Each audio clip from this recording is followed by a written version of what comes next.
Hello friends, तुम्हालाही सारखे सारखे त्याच भाज्या खाऊन बोर झालं आहे का? तर तुम्ही सुद्धा ही अशा प्रकारे वेजीज टिक्की किंवा वेजीज कबाब ही बोलू शकता। अशा प्रकारे तुम्ही ही करून पहा, खूप टेस्टी लागतात।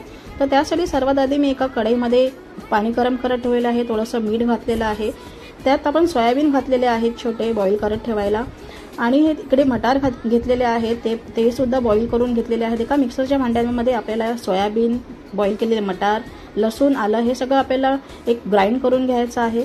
इथे मी बीट, गाजर किसून घेतलेला आहे, कांदा चिरून घेतलेला आहे, कोथिंबीर चिरून घेतलेली आहे, ती घालायची आहे आपल्याला। ह्यामध्ये थोडीशी मिरची चिरून घेतलेली आहे, ती घेतलेली आहे आपण।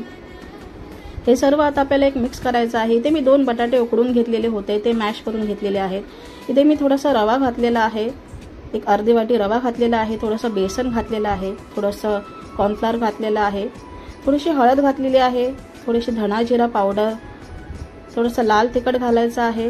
इथे मी किचन किंग मसाला वापरलेला आहे, तुम्ही गरम मसालाही वापरू शकता। इथे मी चाट मसाला थोडासा वापरलेला आहे, थोडंसं मीठ घालायचं आहे चवीनुसार। हे सर्व आता आपल्याला मिक्स करायचं आहे व्यवस्थित। आपल्याला यामध्ये पाणी ॲड नाही करायचं आहे, हे असं एक व्यवस्थित मिक्स करून घ्यायचं आहे। इथे हे छोटे छोटे असे टिक्की बनवायचे आहेत आपल्याला। इथे मी हे छोटे छोटे टिक्की बनवून घेते आता। हे सर्व आपल्याला एक शॅलो फ्राय करायचं आहे आता। इथे मी हे सगळे टिक्की शॅलो फ्राय केलेले आहेत। तुम्ही माझी ही रेसिपी कुठून बघता आहात ते मला नक्कीच कमेंटमध्ये सांगा, आणि माझी रेसिपी, माझी व्हिडिओ तुम्हाला जर आवडली असेल तर माझ्या चॅनलला लाईक, शेअर आणि सबस्क्राईब करा। Thank you, bye bye.